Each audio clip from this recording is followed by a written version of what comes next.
When a card costs 2 mana of the same color, it tends to be pretty powerful for that mana value. This is because in order to consistently have those 2 mana of the same color, especially on turn 2, you need to have a substantial commitment in your mana base to one particular color. Additionally, this type of card tends to have some extra color appropriate effect. For example, when you pay 2 white, you often get an efficient creature with multiple keyword abilities, or an efficient creature that prevents your opponent from being able to take certain actions. In this video, we'll be looking at the best things you can get for that mana investment of 2 white mana. In all, there are 82 cards that cost exactly 2 white mana, and more than half of them have at least one top 8 at a major competitive event. In this video, we'll look at the 10 that have left the biggest impact on competitive Magic the Gathering. This video is sponsored by Card Kingdom. Use the links in the description to visit their store.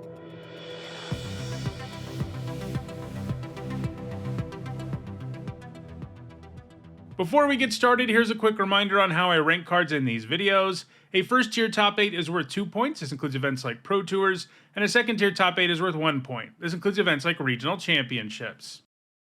At number 10, it's White Knight. It's a 2/2 with first strike and protection from black. Protection isn't something we see a ton of today, and it's an effect that white cards love, so it appears on several cards on this list, so I'll explain it briefly. Protection means that a permanent can't be blocked, targeted, damaged, or enchanted by something with the quality the card has protection from. In this case, we're talking about black cards. Anyway, White Knight was originally printed in Alpha, so it's tied with Blessing as the oldest card that costs 2 white mana, and in many ways, White Knight set the stage for what it would mean to have this type of mana cost, as there are many other cards with this cost that come with a keyword ability and protection from at least one of White's enemy colors. A 2 mana 2/2 with these 2 keyword abilities is still a pretty solid Magic card today, and it was even better in an era where it was much harder to find 2 mana 2/2s with upside. Between 1996 and 1999, White Knight was a regular feature in both Standard and Extended, achieving top 8s at World Championships, Pro Tours, and regional tournaments, always appearing in one form of aggro deck or another, including the original White Weenie deck. You might be thinking it was a sideboard card, but the baseline of 2 mana 2/2 with first strike was so good that it always saw play in the main deck, with protection from black providing great upside against some opponents. After 1999, it went quiet for a while before getting reprinted in Magic 2010 and Magic 2011, which led to it seeing some play in standard aggro decks once again. While it doesn't have any points since 2011, it's not impossible for it to get reprinted in a standard legal set in the future, and it's still a creature that has at least a little bit of potential to put up more top 8s, especially if the metagame is particularly heavy in black. At number 9, it's Ruined Halo, which is, interestingly, the only non-creature to make the list. I suppose that makes sense for white, which prides itself on having powerful 2-drops. Anyway, the Halo is an enchantment, and when it enters you choose a card name and you gain protection from the chosen card name. This is a super customizable and focused form of hate, as you can always name something significant with this to make your opponent's life a lot harder. It is of course particularly good against any deck that is reliant on one card in particular to do most of the work. For example, in Modern it's quite good against Heliod life decks, which look to combine Heliod and Walking Ballista to ping the opponent to death. This is because you can give the Ballista lifelink with Heliod, so every time you remove a counter to do 1 damage, you put another counter on the Ballista and you can rinse and repeat. So, playing Ruined Halo takes that kind of win off of the table. Ruined Halo is going to continue to put up top 8s in Modern and Pioneer going forward and could move higher on this list. At number 8, it's Serra Avenger. She's a 3/3 with flying and vigilance, but you can't cast her during your first, second, or third turns of a game. While making it so you can't cast her until turn 4 does make its efficiency a little less impressive, the fact remains that this is pretty great on turn 4 too. While she saw a bit of play in block aggro decks, the rest of her points have come in decks that can put her into play even before turn 4. Generally, this has occurred in Modern Hate Bear and Legacy Death and Taxes. These decks use Ether Vial so that they can put nice hate pieces into play or get good into the battlefield abilities at instant speed, but that also favors Serra Avenger, who can be put into play using the Vial if it has 2 charge counters on it, no matter what turn it is. While she saw a bit of a resurgence in Legacy in 2023, she hasn't gained any points since then, so Serra Avenger may lose ground on this list in the future. At number 7, it's Grand Abolisher. It's a 2/2, and during your turn, your opponent can't cast spells or activate abilities of artifacts, creatures, or enchantments. So, if you're tired of having to worry about what your opponent might be able to do during your turn, Grand Abolisher makes it so you don't have to worry about it at all. That, combined with its efficient 2-mana 2/2 body, makes the Abolisher into a hate bear, a term used to refer to efficient creatures with hate effects like this one. While many of the deck's creatures had protection or hexproof, making it a lot less risky to slap Angelic Destiny on them, the Abolisher effectively had the same kind of effect as you could enchant it or your other creatures without fear of a response. For most of the rest of its history, the Abolisher has largely been played in combo decks in multiple formats. It's a great fit in a combo deck since you usually try to go off during your turn in most cases, and you really don't want your opponent casting any kind of interaction while you do, or they might derail your combo. For example, in Modern it's been played in combo decks like Ad Nauseam and Tamashii Bloom, and in Legacy it's been used in Cephalid Breakfast. It recently got a reprint in the Big Score, so it's legal in Standard right now and also legal in Pioneer for the first time. It's taking advantage of that in a big way by, of course, largely seeing play in combo decks, just like it has in the past. In Standard, you'll find it in Omniscience combo decks, and in Pioneer, you'll find it in Lotus Field, although in the latter format, it's also seeing a bit of play in White Weenie. The Abolisher's newfound legality in what are arguably Magic's two most prominent 60-card formats bodes well for its future, as it's currently racking up significant points in 3 different formats, so it's very likely to move higher on the list in the future. At number 6, it's Kor Firewalker. It's a 2/2 with protection from red, and whenever a player casts a red spell, you can gain 1 life. This is one of those creatures that's a descendant of White Knight, in that it's a really efficient 2-drop that's really good at hating on one of White's enemy colors. And man, Kor Firewalker is a great way to make someone playing mono red pull their hair out. Not only because red decks can't deal with it, or block it, or attack into it, but because red decks hate it when their opponent gains life, and this throws that in for good measure. The all-in nature of the Firewalker has made it exclusively a sideboard card, but it's one that saw plenty of play in Standard and still sees occasional play in Modern today. The cards ahead of it are all more active than it is though, so it won't be moving up the list. At number 5, it's Santifier en-Vec. Yet another 2-mana 2/2 that hates on White's enemy colors. Santifier en-Vec doesn't stop at just punishing one of them though, she goes after both black and red.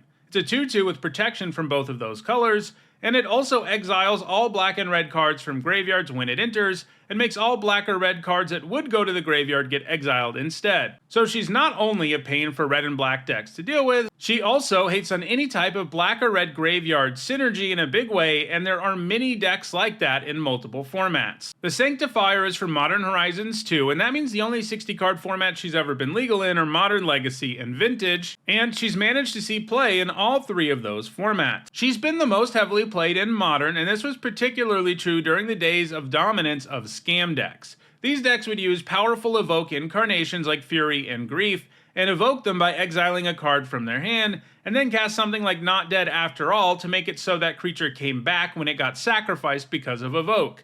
This would mean you would get the incarnation's enter trigger twice, and it stuck around, and you only paid 1 mana for it. The Santifier stopped this from working, since for Not Dead After All to bring something back it has to go to the graveyard, but Fury and Grief won't be doing that anymore. Ultimately, both Fury and Grief have been banned in Modern, and this has hurt the Sanctifier's stock a little bit, but there are still red and black graveyard decks in the format it's good against, like Underworld Breach, Arclight Phoenix, and Living End. In Modern, Legacy, and Vintage, it also sees play in hate bear decks that run a singleton copy of the Sanctifier that can be tutored up with Recruiter of the Guard. The Sanctifier is likely to continue to amass top 8s and has a very good chance at achieving a higher spot on this list in the future. At number 4, it's Leonin Relic-Warder. It's another 2/2, and when it enters, it exiles an artifact or enchantment. When it leaves the battlefield, you return the exiled card to the battlefield under its owner's control. 2 mana to effectively destroy an artifact or enchantment is kind of the going rate, so also getting to add a creature to the board while you do it is pretty awesome, even if your opponent does have the potential to get their artifact or enchantment back later. The Relic-Warder is from Mirrodin Besieged, an artifact-focused set and block, so it had plenty of targets in both block and standard. In Modern, Legacy, and Vintage, it's almost exclusively been featured in hate bear decks, just like Santifier en-Vec, although more recently it's found its way into the sideboard of more straightforward aggro decks in Modern too. The Relic-Warder is likely to continue to add to its score in the future. At number 3, it's Knight of the White Orchid, which is a 2/2 with first strike, and when it enters, if your opponent controls more lands than you do, you can search up a plains and put it onto the battlefield. That's a pretty sweet catch-up effect, especially when you're getting a fairly formidable creature to go along with it.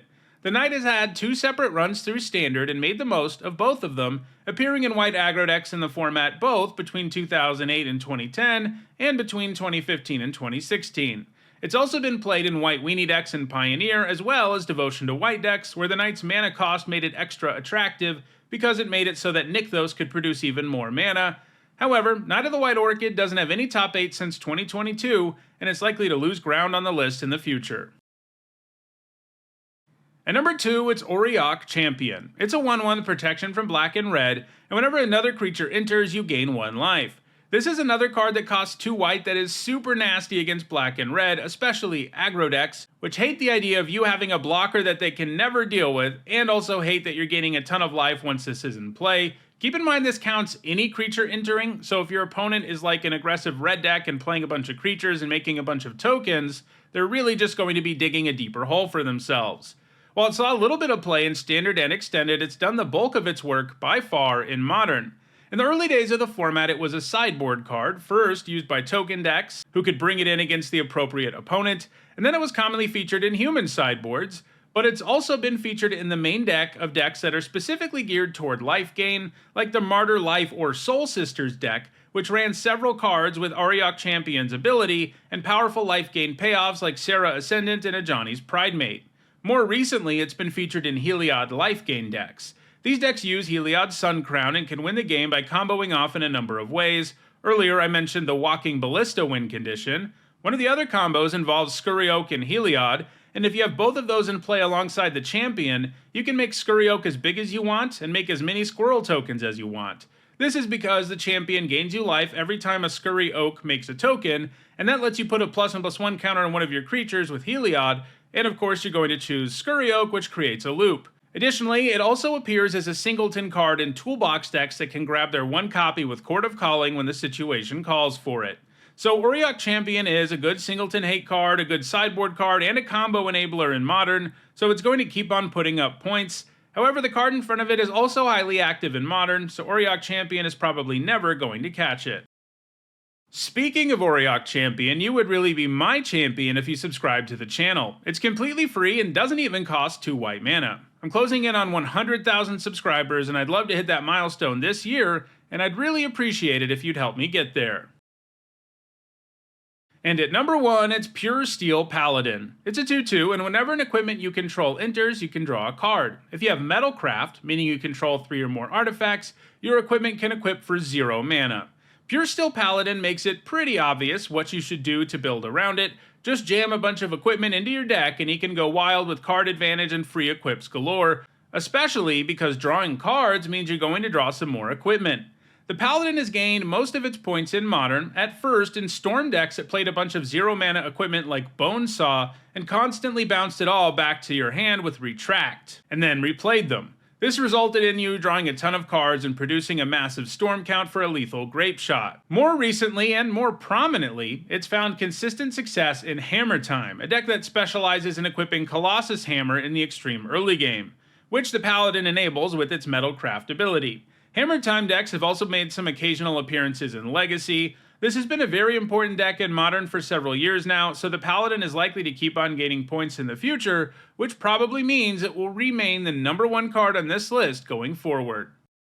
So those are the best Magic cards that cost 2 white mana. If you want to own any of these powerful cards, check out the description where you can find a direct Card Kingdom link for each card that appeared in the video. If you want to make sure you catch future videos, don't forget to subscribe and turn on notifications. And if you want to catch up on previous videos, including more that look at specific mana costs, you should see a playlist on your screen shortly. Thanks for watching.